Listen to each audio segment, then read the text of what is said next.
I'm 52 years old, and for most of my life, I've been the kind of woman who played by the rules. Married young, raised 2 daughters, stayed loyal to my husband through every up and down. I believed in routines, in decency, in quietly loving the life I built, even when it got smaller and less romantic with time. Love to me was steady. Not thrilling, not new, just familiar. But something happened not too long ago, something I still can't fully explain. It wasn't planned. It wasn't supposed to mean anything. And yet it left me questioning everything I thought I knew about who I am, and who I thought I'd always be. I never thought something like this could happen to me. Please, don't make the same mistake I did. It was a Tuesday afternoon, the kind of gray, forgettable day where time moves a little slower. My car had broken down again, 3rd time this month, and Tom, my husband, was stuck in meetings all afternoon. So when his colleague Ethan offered to give me a ride home from the grocery store, I accepted without thinking twice. I knew Ethan from the few company functions I'd attended over the years. He was younger than Tom, maybe late 30s, with a calm, assured way of speaking. He always seemed polite, respectful, the kind of man who held the door open and looked you in the eye when he asked how you were. And while I never gave it much thought before, I always noticed how his attention lingered, not inappropriately, just longer than most. We made small talk in the parking lot. He offered to load my bags into the trunk of his silver sedan, which was cleaner than I expected for a bachelor. "Are you sure this isn't out of your way?" I asked, settling into the passenger seat. "Not at all," he smiled. "I live just 10 minutes past your place. Gives me a good excuse to get out of the office early." His voice had a certain softness to it, warm, unhurried. It made me feel oddly safe, which was not something I often felt in the presence of other men. With Tom, everything had become transactional. Grocery lists, bills, picking up the dry cleaning. I didn't resent him for it. That's just what marriage becomes after 30 years, doesn't it? As we pulled out of the lot, the sun broke through the clouds for a brief moment.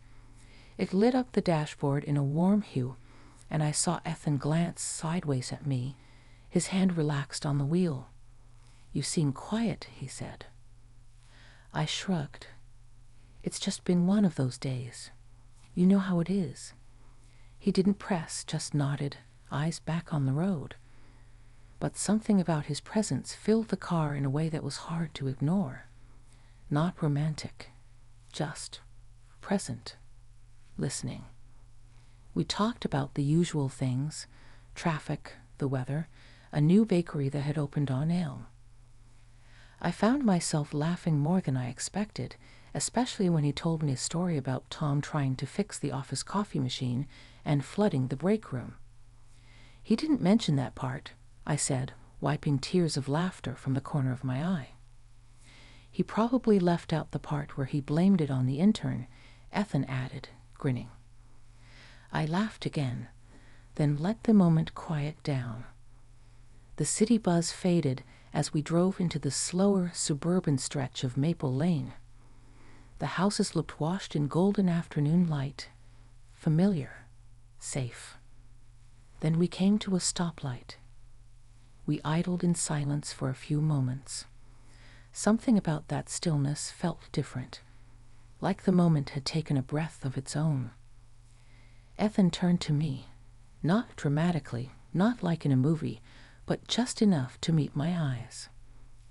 "May I ask you something, Sarah?" I nodded, unsure why my pulse suddenly felt louder. "Do you ever wonder if you're still seen?" The question hit me in a place I hadn't visited in a long, long time. "Seen," I repeated softly. He nodded again. "I mean, as more than someone's wife, someone's mother, just you." I looked away toward the window, toward the houses rolling by, trying to keep my voice steady. "All the time," I said. The light turned green, but we didn't move right away. He waited a beat, as if giving me space to say more. I didn't. I couldn't. And then gently he pressed his foot to the gas, and the car rolled forward. We didn't speak for a few minutes. The air had changed, thicker, quieter. But my thoughts were racing. The ride continued in silence for a while, but it wasn't the kind of silence that begged to be filled. It felt more like something was unfolding between us, slowly, cautiously. I sat with my hands folded over my purse, staring out the window, pretending to admire the neat rows of houses and blooming lilacs in front yards. But inside, I was somewhere else entirely. What Ethan had asked me at the stoplight lingered in my mind like a dropped stone still rippling across the surface.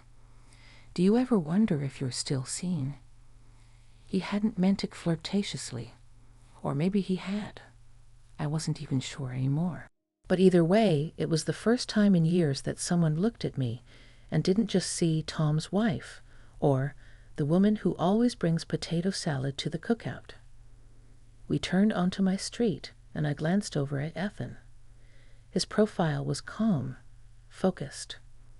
There was no smirk, no knowing look. He wasn't trying to push me anywhere. He had simply noticed me. "Thanks for the ride," I said softly as he pulled into my driveway. He didn't put the car in park, just idled there. "Sarah," he said, his voice quiet but certain, "I didn't mean to make you uncomfortable. I hope I didn't." "You didn't," I replied quickly. "It's just, no one's asked me something like that in a long time." He looked over at me then, really looked, and I felt like I had to do something with my hands, with my eyes. Anything to anchor myself. "I've seen the way you carry yourself," he said. "There's something in you that's still very alive. But I get the sense you've been told to keep it tucked away." I felt heat rise to my cheeks, not embarrassment exactly, but a flush of awareness of being spoken to in a language I hadn't heard in years. I didn't know what to say to that, so I just reached for the door handle. But before I could open it, he said, "If it's okay, could I walk you to the porch?" I hesitated. The rational part of me, the one that managed bills, baked birthday cakes, and reminded Tom to take his blood pressure pills, screamed no. But another part of me, quieter but more insistent, said yes. I nodded. Sure. We walked up the short path to the front door. My porch light was flickering, and I made a mental note to have Tom fix it, knowing full well I'd probably just do it myself. I fished in my bag for the keys, the tension stretching like fabric between us. Not tight, not uncomfortable, just fragile. "I'm sorry if I crossed a line back there," he said, standing a step behind me. "You didn't," I said again, turning to face him. "It's just hard to know what to do with a moment like that." He nodded, hands in his pockets. "I think sometimes moments happen just to remind us we're still human, still capable of feeling things." There it was again, that calm honesty, the kind that didn't demand a response but made you want to give one anyway. "Thank you," I said, my voice catching a little. He looked at me a moment longer, then smiled gently. "Have a good evening, Sarah." "You too, Ethan." He turned and walked back to his car, and I stood there for a moment with the key in my hand, the front door still locked behind me, my world quietly shifted. When I stepped inside, the house was dim. The scent of lemon cleaner still hung in the air from the afternoon wipe down. I set my purse on the counter and just stood in the kitchen, listening to the stillness. It wasn't a dramatic moment. Nothing had happened in the traditional sense. No lines crossed, no kisses stolen. And yet, something had happened. something I felt in the tightness of my chest and the ache in my hands. Ethan had seen me. And now I couldn't unsee myself. The days that followed felt strange, not in any obvious way, but in the quiet corners of my routine. When I folded laundry, when I walked past the mirror, when I poured my morning coffee, I kept hearing his question echo in my mind. Do you ever wonder if you're still seen? It haunted me in the gentlest way. Tom didn't notice anything different. He rarely did anymore. We had drifted into that stage of marriage where silence wasn't awkward. It was just how we communicated. He'd ask if I'd paid the utility bill. I'd ask if he remembered to take the trash out. We slept side by side, back to back, our conversations mostly about schedules, not feelings. I didn't resent him. I honestly didn't. But there was a growing sense inside me that I had started disappearing, first slowly, then all at once. Then, 2 days later, Ethan texted. Ethan, I hope this isn't crossing any lines, but I'm headed out for coffee in a bit if you'd like to join. No pressure. I stared at the message for a long time. I could have ignored it, should have maybe, but I didn't. Me? Where? We met at a small place on the corner of 5th and Lawson. It wasn't fancy, just a cozy coffee shop with ivy crawling up the side and windows that always fogged in the morning. I got there early and chose a booth near the back, partly to feel safe, partly to stay unseen. When he arrived, he looked surprised to see me already there. But then again, I was surprised at myself too. He slid into the seat across from me and gave a quiet smile. Thank you for coming.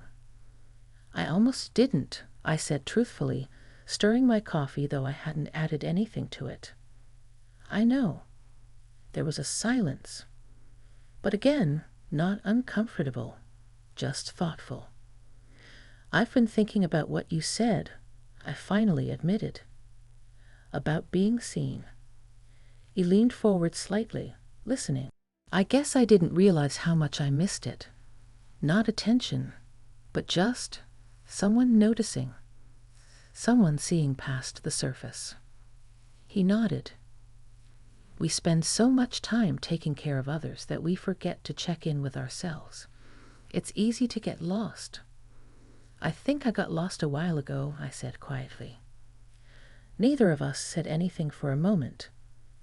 Then, without changing his tone or posture, Ethan said, I don't want to complicate your life, Sarah. That's not why I reached out. I enjoy talking to you. That's all. And it was the sincerity in his voice that undid me, not flirtation, not suggestion. Just human kindness. It felt rare. Sacred, almost. We talked for nearly an hour, about nothing important, and yet everything. Our childhoods, our favorite meals, the music we listened to when we couldn't sleep. I told him I used to dance alone in the kitchen when the kids were little, just to feel alive. He smiled like that was the most beautiful thing he'd heard all week. When we finally stood to leave, we hesitated again. That now familiar pause that settled between us like a soft veil. He opened the door for me, and as I stepped out into the light, he said, Sarah, if you ever need to talk, or just breathe differently for a while, I'm here. I nodded, holding his gaze for a heartbeat longer than I should have. Thank you.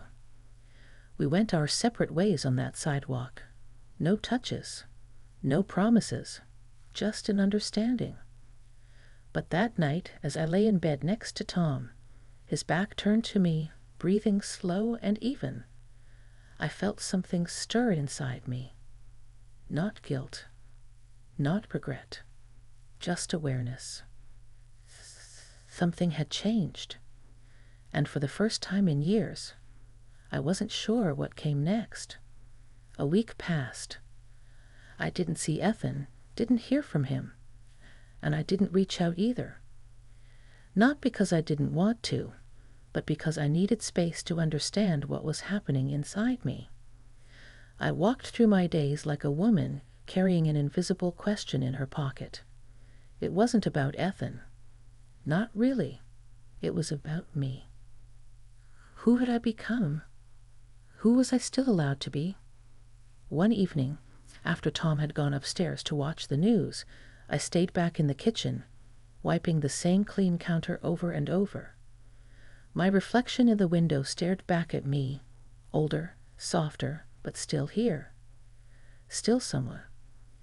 I thought of the version of me from years ago, before the marriage settled into habit, before the girls left for college, before the quiet became so loud. That woman danced barefoot on tile floors, made messes in the kitchen, read poetry late at night. That woman hadn't vanished. She was just waiting. And somehow, a single question from a man I barely knew had cracked the shell I'd built around her. That night, I told Tom I needed to talk. We sat at the dining room table, just like we had when we were young and broke and dreaming. I looked at him, really looked. The man I'd built a life with. The father of my children. My partner, even now. I've been feeling invisible, I said. He blinked, surprised.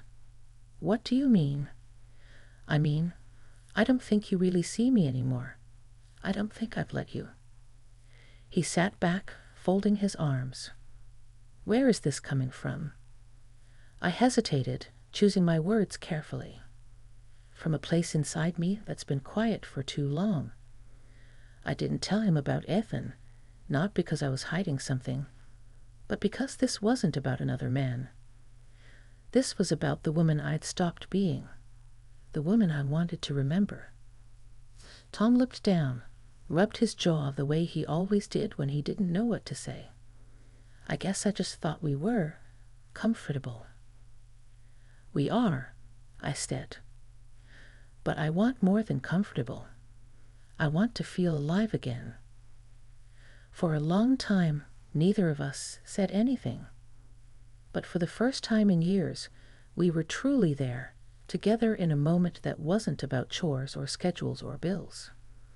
Eventually, he said, "What do you need from me?" "I don't know yet," I whispered. "But I need to start finding out." The next morning, I went for a walk. No makeup, no destination. Just air and sunlight and time. And halfway through my route, I passed by the little coffee shop on 5th and Lawson. My feet stopped on their own. I stood there for a moment, watching people come and go. Then I walked inside. Ethan wasn't there. And strangely, I was okay with that. I ordered my coffee and took a seat by the window. I pulled out a notebook I hadn't used in years. The pages were blank, but it felt like a beginning. Not of something reckless or forbidden, but something necessary. I didn't need saving. I didn't need romance or rescue. I just needed to remember that I was still here, that I was still worth seeing. And as I sipped my coffee and put pen to paper, I realized something else too. I had already started seeing myself again, and that was enough.